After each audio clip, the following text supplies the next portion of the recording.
Dia pikir aku lemah. Dia pikir aku tidak tahu. Istriku meninggalkanku demi manajer tampan dengan mobil mewah. Dia tidak tahu. Pria yang dia sanjung itu hanya seorang karyawan di bawah kendaliku. Aku bisa hancurkan karir selingkuhan istriku tanpa dia tahu siapa dalangnya. Siapa yang akan menang? Wajah tampan atau kekuasaan yang tersembunyi? Sebelum melanjutkan ceritanya, mari tuliskan di komentar dari mana kamu menonton video ini. Semoga yang sudah subscribe channel ini, kami doakan dimudahkan urusannya, dilancarkan rezekinya, disehatkan badannya, dan dikabulkan semua doanya. Amin. Mari kita mulai ceritanya. Udara malam yang seharusnya membawa kedamaian terasa pekat, dipenuhi ketegangan yang hanya bisa dirasakan oleh dua orang yang terikat dalam janji pernikahan, namun terpisah oleh jurang ekspektasi. Ardi duduk di meja makan marmer putih, sendirian, menatap hidangan sup asparagus yang mulai dingin. Sudah 15 menit berlalu sejak ia pulang, namun Riana, istrinya, belum juga muncul. Ia bisa mendengar suara Riana di kamar rias, diselingi tawa ringan yang entah ditujukan pada siapa. Tawa yang tak pernah lagi ia dengar saat Riana berbicara padanya. Ardi adalah pria yang sukses. Jauh sebelum ia menikahi Riana, ia telah membangun sebuah kerajaan kecil di bidang teknologi dan konsultasi, bergerak senyap di balik layar. Ia tidak suka menonjolkan diri. Mobilnya bagus, tetapi bukan yang paling mencolok, dan pakaiannya selalu rapi, tetapi jauh dari merek-merek mewah yang dipamerkan Riana di media sosial. Ia percaya pada substansi, bukan penampilan. Namun, di mata Riana, kerendahan hati Ardi diterjemahkan sebagai kelemahan, bahkan lebih buruk. Sebagai kebosanan, pintu kamar rias terbuka, dan Riana muncul, mengenakan gaun sutra yang memeluk lekuk. Tubuhnya siap untuk sebuah acara amal yang Ardi sponsorinya. Ia tampak luar biasa, seolah ia baru saja keluar dari sampul majalah. Tetapi tatapan matanya yang tajam dan sedikit menghakimi langsung tertuju pada Ardi, merusak keseluruhan citranya yang sempurna. "Kau sudah makan, Ardi?" tanyanya. Suaranya terdengar datar, lebih mirip formalitas daripada perhatian. Ia tidak menunggu jawaban, malah mengambil ponselnya, menggeser layarnya dengan gerakan terampil. "Aku menunggumu," jawab Ardi, mencoba memasukkan nada kehangatan ke dalam suaranya yang sudah lama tidak terbiasa mengucap kata-kata mesra pada Riana. Riana hanya mendengus pelan, sebuah suara yang selalu membuat perut Ardi mual. "Jangan, kalau tahu begini, aku bisa langsung bertemu yang lain saja. Kau tahu, tadi siang aku bertemu dengan Pak Jaka, manajer properti yang baru.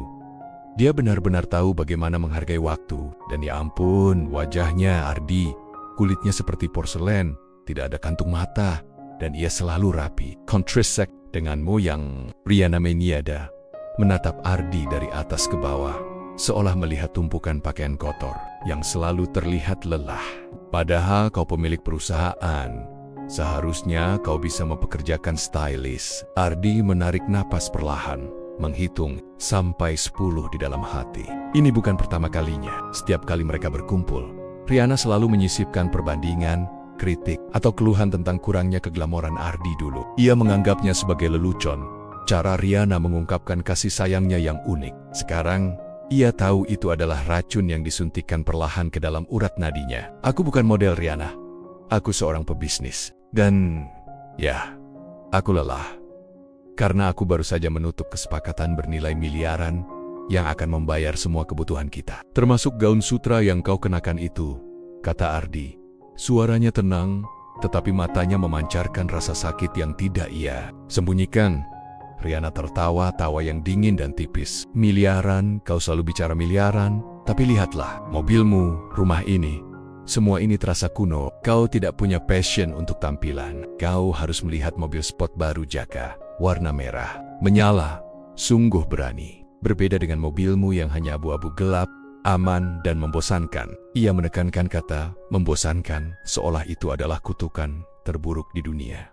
Ardi menekan tangannya ke paha, merasakan buku-buku jarinya memutih. Ini sudah melewati batas. Riana tidak hanya meremehkannya, ia juga memuja pria lain di depan wajahnya. Siapa Jaka ini? Mengapa ia begitu penting sehingga Riana harus membandingkan segala sesuatu dengannya? Ardi, pria yang berhasil membangun segalanya dari nol, pria yang memberinya semua kemewahan yang ia inginkan, kini hanyalah bayangan kusam dibandingkan dengan seorang manajer properti dengan mobil merah menyala. "Aku harus pergi. Jangan tunggu aku pulang," kata Riana, mengambil tas kecilnya yang berkilauan. Di ambang pintu, ia berbalik, Tatapannya menyapu Ardi sekali lagi. Oh, satu hal lagi. Kalau kau masih ingin hubungan ini bertahan, belajarlah menjadi lebih menarik, Ardi. Dunia ini milik orang-orang yang berani dan tampil, bukan milik orang-orang yang bersembunyi di balik jas abu-abu. Pintu tertutup. Suara mesin mobil Riana menjauh, meninggalkan Ardi sendirian di keheningan rumah besar itu. Dengan sup asparagus yang telah menjadi es, ia tidak lagi merasakan kemarahan. Yang ia rasakan hanyalah kekosongan yang dingin, diikuti oleh rasa penasaran yang tajam, seperti tusukan jarum es di dadanya. Riana tidak hanya tidak menghargainya, ia telah beralih. Dan jaka itu, Ardi harus tahu siapa dia. Siapa pria yang berani berdiri di antara ia dan istrinya, dan yang lebih penting, siapa pria yang telah mengambil seluruh fokus dan kekaguman Riana. Malam itu, Ardi menyentuh ponselnya, bukan untuk menelepon klien, melainkan untuk menelepon seseorang yang bisa memberinya jawaban. Seseorang yang bergerak dalam bayangan seperti dirinya. Ini bukan tentang cinta yang tersisa. Ini tentang harga diri yang terinjek dan kebutuhan akan kejelasan yang brutal. Setelah kepergian Riana, Ardi tidak langsung bertindak. Ia duduk di sana selama hampir 1 jam, membiarkan keheningan malam menyaring sisa-sisa kata-kata Riana yang menyakitkan. Kata-kata itu berputar di benaknya. Porselen, berani, membosankan. Ia memejamkan mata, memanggil kembali gambaran dirinya di cermin tadi pagi, pria berusia 30-an akhir. Dengan sedikit garis kelelahan di sudut mata, tetapi dengan aura seorang pemimpin yang tenang dan berwibawa. Namun, citra itu runtuh di hadapan standar superficial Riana. Ia tidak ingin menjadi tampan, ia ingin menjadi pria yang berhasil. Sayangnya bagi Riana, hanya satu yang penting. Sejak malam itu, pola interaksi mereka semakin memburuk. Riana sering keluar. Ponselnya selalu terkunci dengan kode sandi baru, dan ia menjadi ahli dalam menghindari tatapan mata Ardi. Hubungan mereka, yang sudah lama rapuh, kini benar-benar berjarak, terpisah oleh rutinitas basa-basi yang dingin. Ardi, yang kini fokus mengamati, melihat setiap detail yang sebelumnya ia abaikan. Wangi parfum pria yang bukan miliknya yang kadang tercium di selendang Riana. Senyum lebar yang muncul tiba-tiba saat ia membalas pesan, dan alasan-alasan pertemuan dengan men lama yang semakin tak masuk akal. Suatu sore, saat Ardi berpura-pura membaca laporan keuangan di ruang kerja, ia mendengar Riana berbicara di telepon di teras belakang. Ardi menggeser kursinya perlahan ke dekat jendela. Dadanya berdebar dengan campuran ketakutan dan antisipasi. Ya sayang, tentu saja, dia hanya ada di rumah, sibuk dengan angka-angka bodohnya. Tentu saja, aku lebih suka bersamamu. Kau selalu membuatku merasa dihargai.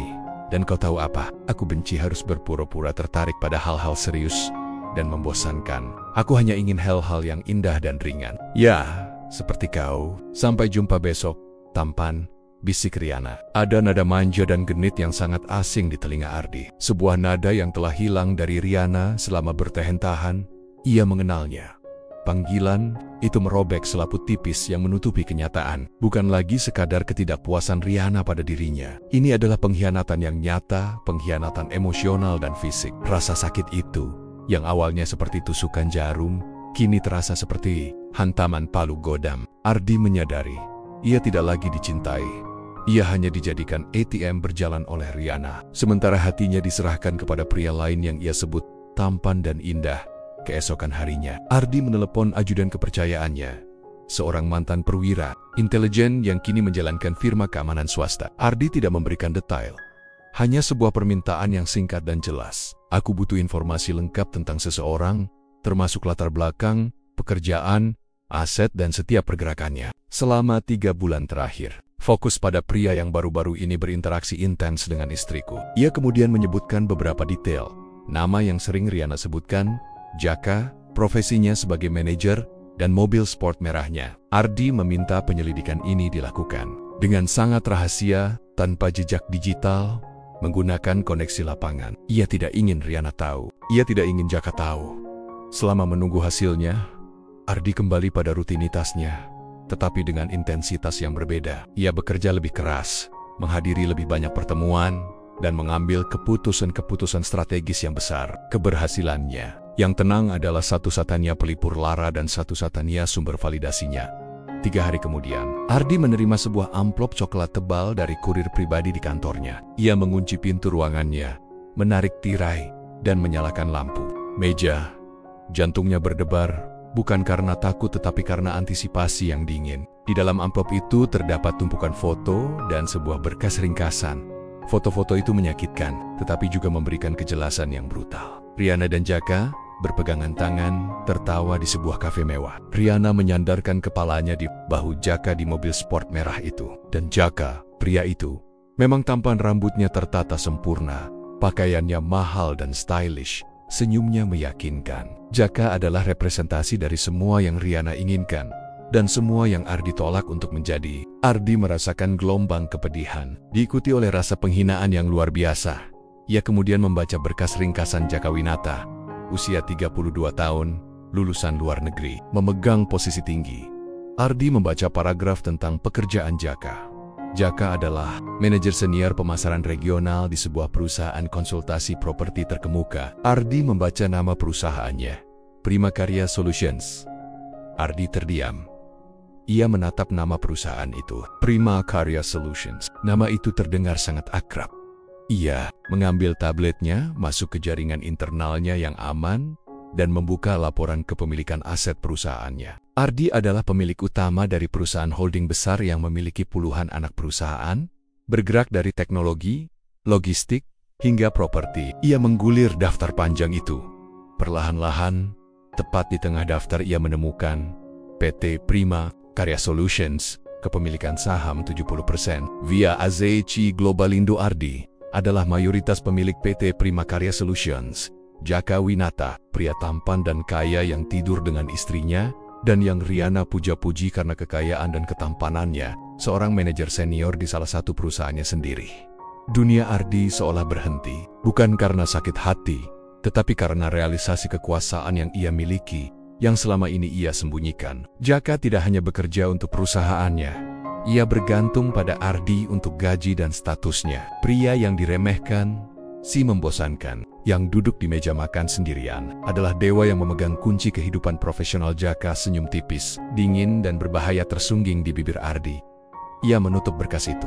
Perasaan terluka digantikan oleh ketenangan yang menakutkan. Ini bukan lagi hanya tentang perceraian. Ini adalah tentang keadilan, ironi, dan kehancuran yang terencana. Ardi akan menunjukkan pada Riana dan Jaka bahwa kekuatan sejati tidak terletak pada mobil sport atau wajah rupawan, tetapi pada kekuasaan sunyi yang menggerakkan dunia. Malam itu, setelah penemuan mengejutkan di ruang kerjanya, Ardi tidak tidur. Ia menghabiskan waktu di hadapan layar komputer. Bukan untuk bekerja, melainkan untuk menggali lebih dalam detail kehidupan Jaka Winata. Ardi, sebagai pemilik mayoritas perusahaan, memiliki akses penuh ke semua data internal, termasuk riwayat pekerjaan, laporan kinerja, dan bahkan detail gaji Jaka. Ia melihat Jaka bukan lagi sebagai saingan dalam cinta, tetapi sebagai pion di papan catur perusahaannya. Jaka memang manajer yang kompeten, cerdas, dan ambisius. Ia cepat naik pangkat, ditandai dengan kenaikan gaji yang signifikan dan fasilitas mewah, termasuk alokasi kendaraan dinas kelas atas mobil sport merah yang Riana put. Ironies, Jaka bahkan pernah mendapatkan surat ucapan terima kasih standar dari Chief Executive Officer CEO, anak perusahaan atas kontribusinya pada tahun lalu. Sebuah surat yang disetujui secara formal di tingkat holding yang dipimpin oleh Ardi sendiri. Ardi menatap berkas Jaka, menganalisis struktur asetnya. Jaka hidup dengan standar yang sangat tinggi, sangat bergantung pada gaji dan bonus besar dari Prima Karya Solutions. Apartemen mewahnya dicicil dengan loan to value yang tinggi, dan ia baru saja mengambil kredit multiguna dengan jaminan aset perusahaan untuk membeli beberapa saham spekulatif. Semuanya bergantung pada stabilitas karir dan arus kas yang konsisten. Jaka hidup di ujung tebing finansial, dengan tebing itu kini berada di tangan Ardi. Pagi menyambut Ardi dengan mata yang sedikit merah, tetapi pikirannya sangat jernih dan dingin. Saat Riana terbangun dan mengeluh tentang kurang tidur karena harus menghadiri acara larut malam, Ardi hanya menanggapi dengan singkat, "Tidurlah yang cukup. Kesehatan penting." Ardi tidak lagi berkonfrontasi. Ia memutuskan untuk memerankan peran suami yang lelah dan membosankan dengan sempurna. Agar Riana semakin merasa nyaman dalam perselingkuhannya, di kantor holding utamanya, Ardi memanggil Kepala Divisi Human Resources Hatter dan Direktur Keuangan. Ia tidak ingin ada yang tahu motif pribadinya, jadi ia menggunakan bahasa korporat yang kejam dan efisien. "Kita akan melakukan restrukturisasi besar-besaran mendadak di Prima Karya Solutions. Kita perlu mengaudit total efisiensi di semua divisi. Regional, saya ingin fokus pada aset yang paling mahal, paling vokal, Dan paling berisiko, jelas Ardi. Suaranya dingin. Maksud Anda, kita memotong orang-orang yang gajinya terlalu tinggi dan tidak memberikan nilai strategis yang sebanding, Pak? Ardi, tanya Direktur Keuangan, mencatat dengan tergesa-gesa. Lebih dari itu, saya ingin kita menguji batas ketahanan mereka. Berikan target penjualan di kuartal berikutnya yang 2 kali lipat lebih tinggi dari proyeksi. Dan lakukan penarikan tiba-tiba pada seluruh dana pemasaran regional. Salahkan likuiditas pasar yang bergejolak. Kita akan melihat siapa yang benar-benar bertahan di bawah tekanan. Dan siapa yang hanya menumpang nama, perintah Ardi. Ini adalah langkah pertama. Uji stres profesional. Jaka, yang gajinya termasuk yang tertinggi di divisinya, pasti akan menjadi target utama. Ardi tahu persis konsekuensinya. Tanpa dana pemasaran dan dengan target yang mustahil, proyek-proyek Jaka akan hancur. Kegagalan ini, meskipun diakibatkan oleh keputusan manajemen puncak Ardi, akan tampak seperti ketidakmampuan Jaka dalam beradaptasi. Beberapa hari kemudian, kabar restrukturisasi dan target tidak masuk akal itu sampai ke telinga Jaka di Prima Karya Solutions. Ardi bisa membayangkan kepanikan yang mulai merayap di benak Jaka. Jaka adalah pria yang terbiasa menang dengan fasilitas lengkap. Sekarang, fasilitas ditarik dan tekanan ditingkatkan, memaksanya bekerja di luar zona nyamannya di malam hari. Ardi mendapati Riana dalam suasana hati yang buruk. Riana menelepon Jaka. Suaranya sedikit meninggi. Aku tidak peduli. Kau bilang kau kaya dan cerdas. Mengapa sekarang kau mengeluh tentang target yang mustahil? Apa gunanya semua wajah tampanmu jika kau tidak bisa mengendalikan karirmu sendiri? Ardi, yang sedang membaca buku di sofa, hanya tersenyum tipis di balik sampul buku itu. Oh, Riana, ini baru permulaan. Wajah tampan dan mobil merah tidak bisa membayar tagihan yang datang dari kegagalan profesional. Saat Riana masuk, ia menatap Ardi dengan tatapan meremehkan yang familiar. Kau tidak akan mengerti, Ardi. Kau hanya bekerja dengan kertas dan angka. Jaka sedang menghadapi tekanan nyata di lapangan. Dia benar-benar seorang pekerja keras. Cibir Riana membandingkan lagi. Tekno. Nyata. Yah, kurasa begitu, jawab Ardi dengan tenang, tidak mengangkat pandangannya dari buku. Semoga saja Jaka cukup cerdas untuk bertahan, karena di dunia bisnis, mereka yang gagal bertahan di bawah tekanan akan dihancurkan oleh tekanan itu sendiri. Riana hanya memutar matanya, menganggap Ardi sok filosofis dan membosankan seperti biasa. Ia tidak tahu bahwa setiap kata yang diucapkan Ardi adalah janji dingin yang akan segera terpenuhi. Ardi tidak akan pernah menyentuh Jaka secara fisik atau emosional. Ia akan menggunakan sistem, struktur, dan uang hal-hal yang Riana anggap remeh dari Ardi untuk membersihkan kekacauan dalam hidupnya. Ardi menutup buku. Di bab selanjutnya, Jaka akan mulai jatuh, dan Riana akan mulai merasakan getaran pertama kehancuran itu. Keputusan telah dibuat, dan roda telah berputar. Ardi kini memainkan peran gandanya dengan sempurna. Di rumah, ia adalah suami yang semakin menyendiri dan sibuk, membiarkan Riana tenggelam dalam ilusinya bersama Jaka. Di kantor, ia adalah sosok bayangan yang menarik tali di belakang panggung korporat. Jaka, sang manajer yang kini menjadi target, berada di bawah pengawasan ketat, yang disamarkan sebagai penilaian kinerja eksekutif yang diperketat. Langkah pertama dalam skema Ardi adalah mengisolasi sumber daya. Ardi mengeluarkan memo internal dari kantor holding yang mengumumkan pembekuan alokasi dana non-esensial dan penundaan semua proyek pemasaran berskala besar, yang kebetulan adalah tulang punggung pendapatan Jaka. Ini dilakukan dengan alasan yang sangat masuk akal di tengah isu resesi global, membuat Jaka tidak bisa menentangnya tanpa terlihat bodoh atau tidak visioner. Ardi memanggil kepala divisi proyek khusus Prima Karya Solutions, seorang pria yang loyal pada prinsip, bukan pada individu. Saya ingin Anda memindahkan proyek City View 3.0 dari Jaka.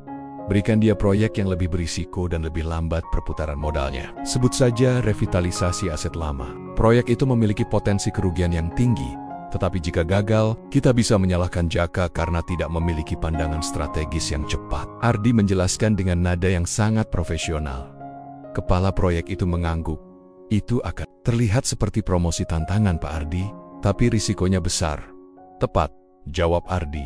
Tidak ada senyum di matanya. Saya perlu melihat seberapa baik dia bekerja tanpa bantal pengaman. Jika dia sukses, dia memang pantas. Jika dia gagal, kita punya alasan yang kuat. Jaka, yang ambisius dan haus pengakuan, melihat perpindahan proyek itu sebagai kesempatan, bukan jebakan. Riana bahkan memujinya di telepon di hadapan Ardi. Lihat, Ardi, Jaka diberi proyek besar. Itu berarti dia sangat dipercaya. Kau hanya duduk di belakang meja, Jaka yang menghadapi dunia nyata.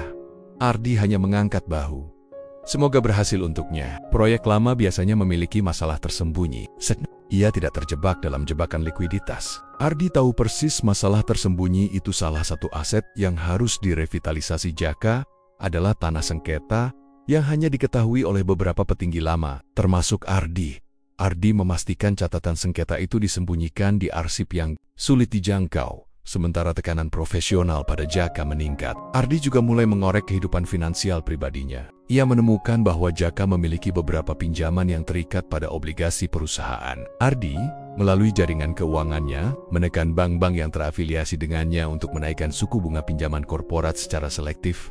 Perubahan ini akan memicu klausul penyesuaian bunga pada pinjaman Jaka, meningkatkan beban cicilannya secara substansial. Ini adalah langkah kedua, memperberat beban hidup. Ardi sengaja merancang kehancuran ini agar terjadi perlahan, bukan ledakan mendadak. Ia ingin Jaka dan Riana merasakan kejatuhan yang menyakitkan, menyaksikan aset mereka terkikis, seiring dengan runtuhnya karir Jaka selama seminggu. Ardi mengawasi pergerakan Jaka dari kejauhan. Jaka mulai terlihat tegang, sering lembur, dan mulai membuat keputusan yang terburu-buru. Laporan intelijen Ardi menunjukkan bahwa Jaka sering berargumen dengan Riana mengenai waktu mereka. Jaka membutuhkan fokus untuk menyelamatkan karirnya, sementara Riana menuntut perhatian, kemewahan, dan validasi yang biasa ia berikan.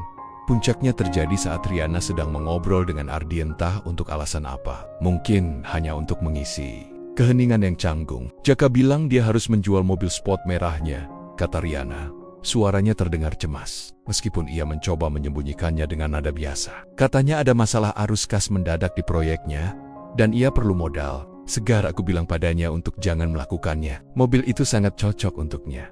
Oh, jual mobil. Itu keputusan yang bijaksana, komentar Ardi, menatap Riana dengan tatapan yang tenang, tetapi matanya bersinar dingin. Itu berarti dia mengorbankan penampilan demi substansi. Kau tahu, kadang-kadang hal-hal yang paling kita banggakan adalah hal-hal yang paling cepat menghancurkan kita. Mobil merah itu hanya aset yang menyusut. Sekarang, ia harus menanggung proyek yang gagal, bukan lagi mobil yang bergaya. Riana menyipitkan mata, merasa tersinggung. Kau selalu negatif.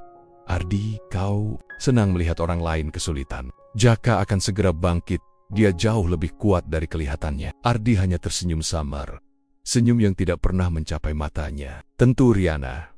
Semua orang pantas mendapatkan apa yang mereka pilih untuk dipertahankan. Dan Jaka baru saja memilih untuk mempertahankan karirnya yang sedang sekarat dengan mengorbankan mobil yang kau anggap simbol ketampanannya. Mari kita lihat apakah pilihan itu tepat. Ardi tidak mengatakan apa-apa lagi, tetapi ia tahu bahwa roda nasib telah berbalik. Jaka telah mengambil umpan. Mobil merah yang Riana puja akan segera menghilang. Dan itu hanyalah awal dari semua yang akan Jaka dan Riana korbankan. 3 minggu telah berlalu sejak Jaka mengambil alih proyek revitalisasi aset lama. Tekanan pekerjaan telah membuat Jaka menjadi lebih mudah marah dan semakin jarang menemui Riana. Jaka mulai kehilangan kilau wajah porselennya. Kantung mata mulai terlihat, dan gaya berpakaiannya yang tadinya sempurna kini sering terlihat kusut. Riana yang terbiasa hidup dalam kemewahan dan kesempurnaan mulai merasa terganggu oleh perubahan ini. Ia mendapati dirinya lebih sering mengkritik Jaka daripada memujinya. Di sisi lain, Ardi mendapat laporan bahwa Jaka telah menghabiskan sebagian besar anggaran untuk mengatasi masalah sengketa tanah yang ia temukan. Sengketa yang sengaja Ardi sembunyikan. Jaka yang mencoba menutupi lubang keuangan malah membuat keputusan yang ceroboh, mengalihkan dana dari akun operasional lain tanpa izin penuh dari direktur keuangan. Inilah kesalahan fatal yang Ardi tunggu. Ardi segera mengeluarkan surat perintah resmi. Audit internal mendadak untuk divisi pemasaran regional Prima Karya Solutions dengan fokus pada pengalihan dana operasional dan kepatuhan hukum terkait sengketa lahan. Audit ini dipimpin oleh tim yang sangat loyal pada Ardi. Orang-orang yang hanya mengikuti data dan tidak peduli dengan popularitas atau wajah tampan Jaka. Berita tentang audit itu menyebar seperti api di kantor. Jaka panik. Ia tahu pengalihan dana itu adalah risiko besar. Tetapi ia terpaksa melakukannya untuk menutupi masalah yang tidak terduga. Ia menghubungi Riana, suaranya dipenuhi ketakutan. Riana, aku dalam masalah serius. Audit ini tiba-tiba sekali. Mereka menggali semua detail kecil, bahkan tentang proyek lama. Aku butuh ketenangan. Bisakah kita tidak bertemu malam ini? Pinta, Jaka. Riana marah. Kau mau meninggalkanku saat aku ingin menghiburmu? Mengapa kau begitu tegang? Kau kan orang kaya. Kau hanya perlu tunjukkan wajah tampanmu dan selesaikan masalahnya. Konflik ini adalah musik bagi telinga Ardi. Ia duduk di ruangannya, menerima laporan demi laporan. Laporan final audit itu tiba di mejanya pada hari Jumat. Isinya brutal. Jaka Winata dituduh melakukan penyalahgunaan anggaran, pelanggaran prosedur keuangan standar perusahaan, dan penanganan proyek berisiko tinggi tanpa persetujuan komite yang mimed. Tuduhan itu cukup kuat untuk mengakhiri karir profesional Jaka di seluruh industri. Saat makan malam, Riana datang ke meja makan dengan wajah ditekuk. Ia membanting tasnya ke sofa. Aku muak dengan hidup ini, serunya. Ada apa Riana? Tanya Ardi, memainkan perannya sebagai suami yang pasif Jaka. Dia sangat menyebalkan. Dia panik tentang audit bodoh itu. Aku bahkan harus menenangkan dia. Dia bilang dia mungkin harus menjual saham spekulatifnya untuk menutup beberapa kerugian. Saham itu untuk masa depan kami, Ardi. Riana mengeluh. Matanya berkaca-kaca. Ia tidak khawatir tentang Jaka, tetapi tentang uang yang mulai hilang. Audit di perusahaan mana? Tanya Ardi pura-pura tidak tahu. Di tempatnya, Prima Karya Solutions. Kau tahu, perusahaan konsultasi properti yang hebat itu. Aku yakin, ini hanya ulah birokrat yang iri dengan karisma Jaka.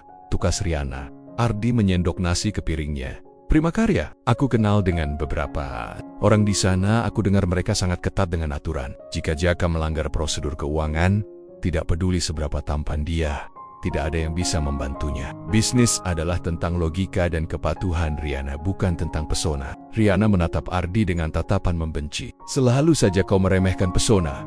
Kau tidak akan pernah mengerti. Kau hidup dalam kotakmu sendiri, aman dan membosankan. Jaka jauh lebih berani darimu.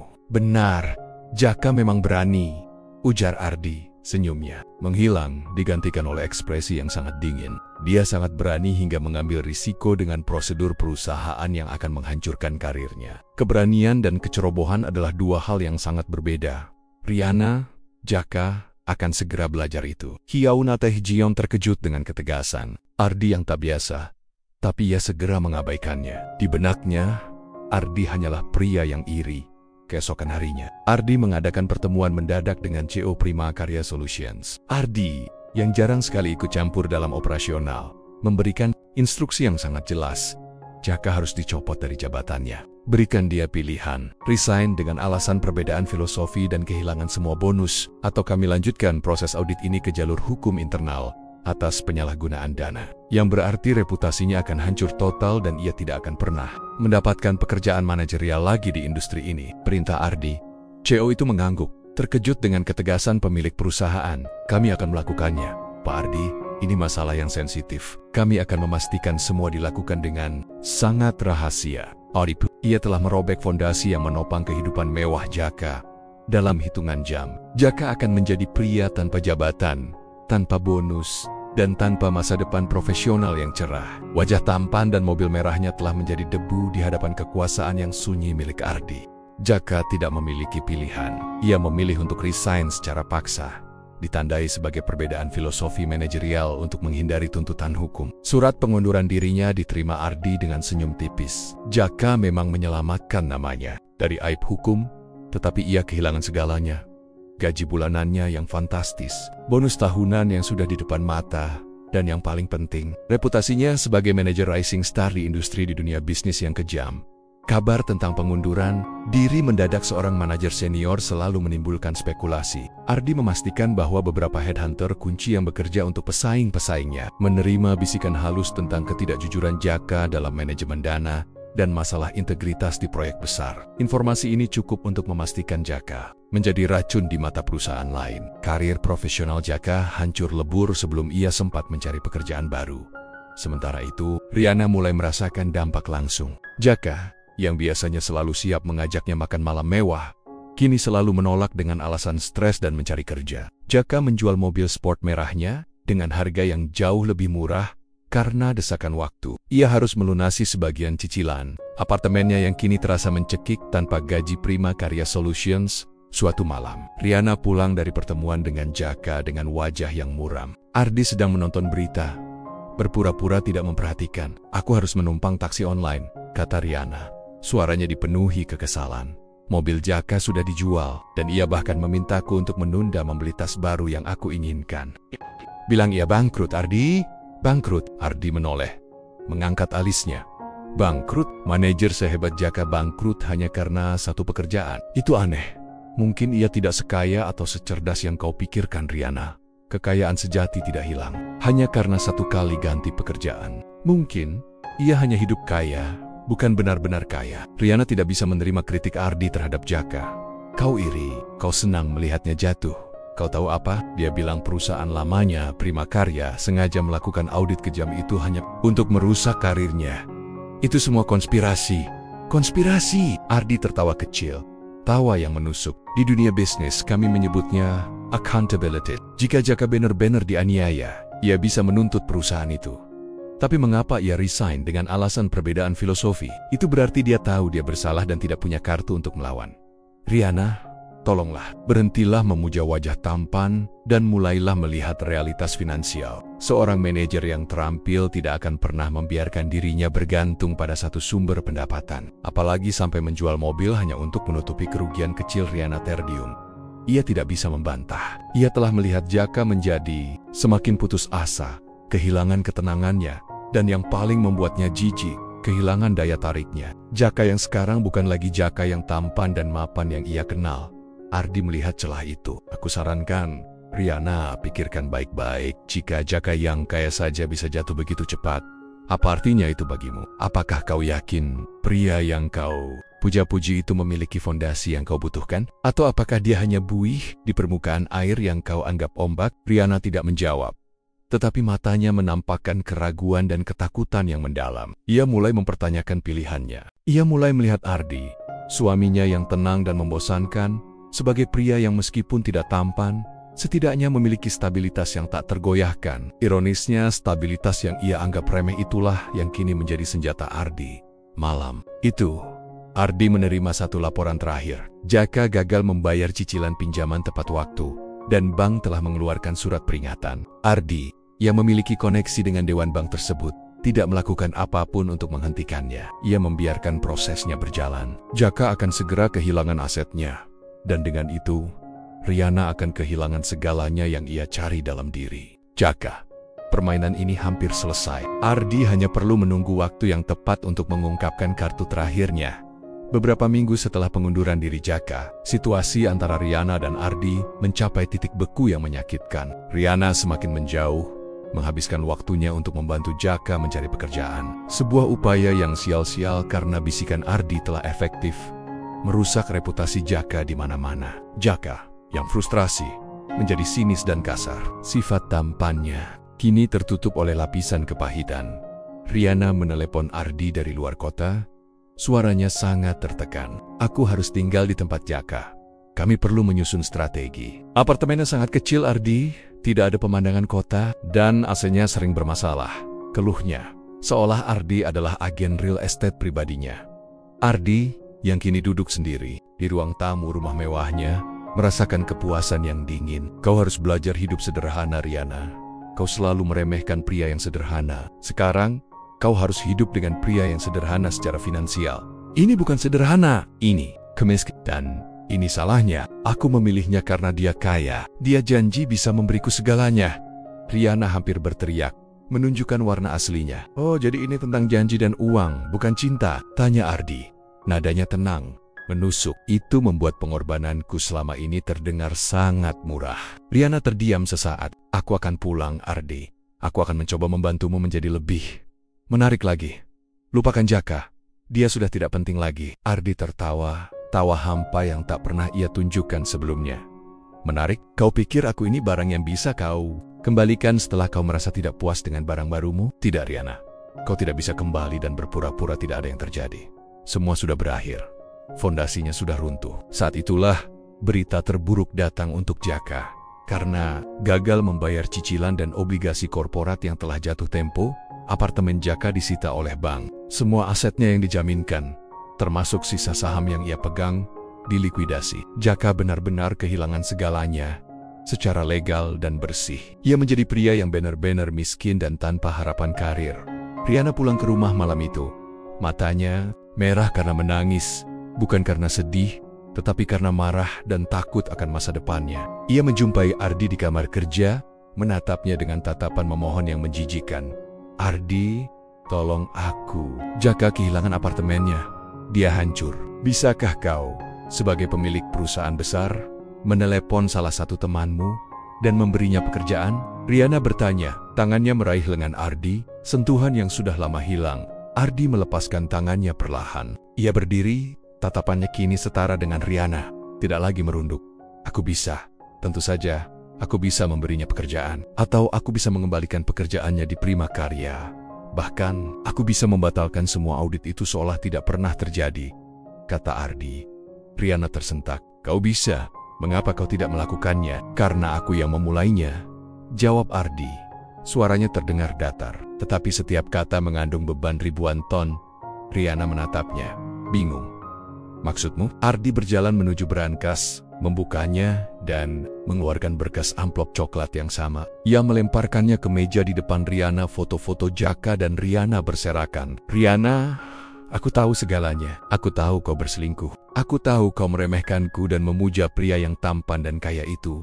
Ardi menjeda, membiarkan kata-kata Tania meresap. "Dan aku tahu satu hal yang tidak kau ketahui. Aku adalah pemilik mayoritas dari PT Prima Karya Solutions." Riana terhuyung, mundur.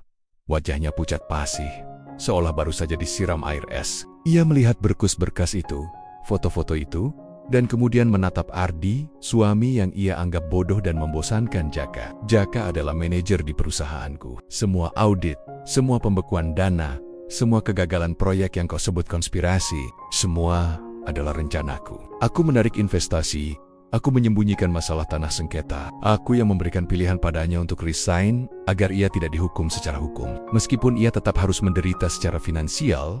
Jelas Ardi, suaranya tidak bergetar sama sekali. "Kau bilang dia kaya, aku membuatnya miskin. Kau bilang dia tampan. Sekarang dia menjadi pria yang tertekan dan tidak menarik. Aku melakukannya dengan uang dan kekuasaan yang selalu kau remehkan dariku." Riana mulai menangis. Bukan air mata penyesalan, tetapi air mata kehancuran dan ketakutan atas hilangnya masa depan mewahnya. "Kau iblis. Kau menghancurkan hidup kami." "Tidak, Riana," balas Ardi. "Kau yang menghancurkan hidupmu sendiri. Kau memilih cinta palsu yang dibangun di atas kesombongan dan uang, dan aku hanya memastikan fondasi palsu itu runtuh. Hari ini, aku memberimu satu pilihan terakhir. Kau bisa tinggal di rumah ini tanpa harga diri dan hidup dalam kesunyian. Atau kau bisa pergi dan hidup dengan pria yang kau puja. Pria yang kau anggap tampan yang kini sama-sama miskin dan tidak berguna di matamu." Ardi mengeluarkan amplop lain, sebuah surat cerai yang telah ia siapkan tanda tangani ini. "Dan pergilah ke tempat Jaka. Aku akan memastikan kau tidak mendapatkan satu pun dari asetku. Selain barang-barang pribadi yang kau bawa, nikmati hidup yang kau pilih, Riana. Hidup yang bebas dari pria membosankan ini." Ruangan itu dipenuhi dengan keheningan yang memekakan telinga setelah pengakuan Ardi. Riana berdiri terpaku, memproses informasi yang baru saja meruntuhkan seluruh keyakinan dan rencana hidupnya. Pria di hadapannya, yang selama ini ia anggap sebagai figur lemah dan sumber kekayaan yang bisa ia manipulasi, ternyata adalah dalang di balik kehancuran selingkuhannya. "Tidak, ini tidak mungkin," Riana berbisik, menggelengkan kepala dengan panik. "Kau hanya berbohong untuk membuatku takut. Kau tidak punya kekuasaan sebesar itu. Jaka itu manajer hebat. Dia lulusan luar negeri. Kau hanya seorang pengusaha tua yang kaku." "Kaku?" "Mungkin." Ardi tersenyum kecut. "Tapi pengusaha tua yang kaku ini memiliki kontrol penuh atas setiap transaksi. Jaka, setiap bonus, setiap obligasi yang dia andalkan." "Riana, kau tidak pernah meluangkan waktu sedetik pun untuk mengerti pekerjaanku atau seberapa besar jaringanku. Kau hanya melihat jas abu-abu dan mobil yang membosankan." Ardi menunjuk ke tumpukan foto Jaka. "Kau lihat pria ini? Dia keras untuk membuktikan dirinya kepadaku, tanpa tahu bahwa aku sudah melihat wajahnya setiap malam di sampingmu." Riana ambruk, terduduk di lantai.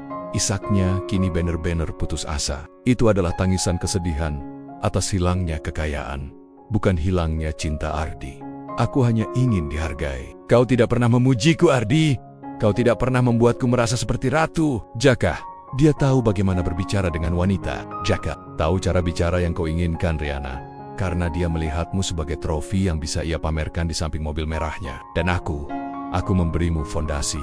Aku memberimu rumah ini, kebebasan finansial dan kesetiaan, dan kau membuangnya karena kantung mataku," balas Ardi. Nadanya kini melunak, tetapi penuh dengan rasa muak yang mendalam. Aku tidak akan memintamu kembali. Aku hanya ingin kau mengerti apa yang telah kau korbankan. Kau menukar berlian asli dengan kilauan imitasi. Ardi meletakkan surat cerai dan sebuah pulpen di hadapan Riana. Aku tidak akan memberikanmu apa-apa. Riana, tidak ada tunjangan. Tidak ada pembagian harta gonogini. Kami menikah dengan perjanjian pranikah yang jelas. Dan kau telah melanggarnya. Aku sudah berbicara dengan pengacaraku. Kau bebas pergi dengan pria tampanmu. Kalian akan memulai dari nol. Sama seperti saat aku memulai karirku. Kecuali aku memulai dengan ambisi dan kalian akan memulai dengan kepahitan. Riana meraih berkas itu. Tangannya gemetar. Ia membaca setiap klausul. Setiap baris yang mengkonfirmasi bahwa ia akan keluar dari kehidupan Ardi tanpa membawa apa-apa selain pakaian dan perhiasan pribadinya. Kau tidak bisa melakukan ini padaku. Riana memohon. Air matanya membanjiri riasan. Mahalnya, aku istrimu. Aku bisa berubah. Aku akan meninggalkan Jaka. Aku janji. Terlambat Riana, kata Ardi. Wajahnya tanpa ekspresi. Aku tidak butuh wanita yang mencintaiku hanya karena aku menghancurkan saingannya. Aku butuh wanita yang menghargai siapa diriku. Bukan seberapa tampannya aku dan Jaka. Dia tidak lagi tampan. Dia pria yang patah, marah, dan tidak memiliki apa-apa. Kalian berdua sama-sama fokus pada hal-hal yang tidak penting. Dan kini kalian akan mendapatkan konsekuensi dari pilihan itu. Riana merasit. Tangannya mencengkeram surat cerai. Ia akhirnya mengerti bahwa pria yang meremehkannya, yang disibatnya, membosankan, adalah orang yang paling berbahaya di hidupnya. Pria ini tidak pernah mengangkat suaranya. Tidak pernah bertengkar, tetapi dengan tenang dan sistematis menghancurkan kebahagiaan palsunya. Dengan tangan yang gemetar dan hati yang remuk, Riana mengambil pulpen itu. Ia menandatangani surat cerai, goresan tinta yang mengakhiri bab hidupnya yang penuh kemewahan. Aku harap kau bahagia, Ardi, bisik Riana. Suaranya dipenuhi kebencian yang mendalam. Ardi mengambil surat itu, melipatnya dengan rapi. Aku akan, karena kebahagiaan sejati tidak bergantung pada orang lain. Itu terletak pada kendali diri. Dan hari ini, aku mendapatkan kembali kendaliku. Ia menatap Riana untuk terakhir kalinya. Tatapan tanpa cinta, tanpa amarah, hanya kekosongan. Kau tahu alamat Jaka. Pergilah, aku akan mengurus sisanya. Riana meninggalkan rumah itu pada malam hari, membawa koper kecil. Ia tidak lagi naik mobil mewah. Ia naik taksi online, menuju kehidupan baru yang penuh ketidakpastian bersama pria yang kini sama-sama hancur. Ardi berdiri di ambang pintu, menyaksikan mobil itu menjauh. Rasa sakit telah digantikan oleh kedamaian yang dingin. 6 bulan telah berlalu sejak perceraian Ardi dan Riana disahkan. Ardi kini menjalani hidupnya dengan ketenangan yang tak pernah ia rasakan selama bertahan-tahan pernikahan. Ia telah menjual rumah lama mereka, membeli sebuah penthouse modern dengan pemandangan kota yang menakjubkan, dan mendedikasikan dirinya sepenuhnya pada pekerjaannya. Ia bahkan mulai berolahraga, bukan untuk menjadi tampan seperti yang diinginkan Riana, melainkan untuk kesehatan dan disiplin diri. Ia belajar bahwa nilai dirinya tidak pernah ditentukan oleh validasi Riana. Di sisi lain kota, di sebuah apartemen studio kecil yang sumpek, Riana dan Jaka memulai babak baru mereka. Jaka, yang tidak bisa mendapatkan pekerjaan di industri korporat karena reputasinya yang rusak, terpaksa mengambil pekerjaan serabutan yang jauh di bawah gelarnya, seperti agen properti independen yang penghasilannya tidak menentu. Ia tidak lagi bisa mempertahankan penampilan porselen yang dipuja. Riana, stres dan frustrasi membuat wajahnya tampak kusam dan tua, dan ia seringkali terlihat lusuh. Riana yang terbiasa dengan pelayanan, pelayan, dan gaya hidup sosialita, harus belajar mencuci pakaiannya sendiri dan memasak makanan murah. Ia dengan cepat menyadari bahwa wajah tampan Jaka tidak bisa membayar sewa atau tagihan listrik. Romansa mereka yang dibangun di atas dasar kemewahan dan pamer hancur berkeping-keping begitu kemewahan itu hilang. Sore itu, Riana sedang mencoba menambal celana Jaka yang robek, keterampilan yang sama sekali baru baginya ketika Jaka pulang. Jaka membanting pintu, wajahnya memerah karena marah. Persetan dengan semua orang, teriak Jaka, melemparkan kunci mobil murahnya ke meja. Diusir dari kantor pemasaran itu. Mereka bilang aku terlalu berisiko untuk dipekerjakan, Jaka Winata. Mereka semua tahu siapa aku, dan mereka semua takut. Ini semua salah brengsek itu Ardi. Riana mengangkat wajahnya, air mata menggenang. Jangan sebut namanya. Kau yang membuat kita di sini. Kau berjanji kau kaya. Kau berjanji kau stabil. Aku kaya, Riana. Aku kaya sampai si brengsek itu memutuskan untuk bermain Tuhan dan menghancurkanku. Kau tahu dia adalah pemilik perusahaan lamaku. Itu tidak masuk akal. Suamimu adalah iblis berjas abu-abu yang pendiam. Jaka menatap Riana. Matanya dipenuhi kebencian. Dan kau meninggalkan pria kaya dan stabil demi aku.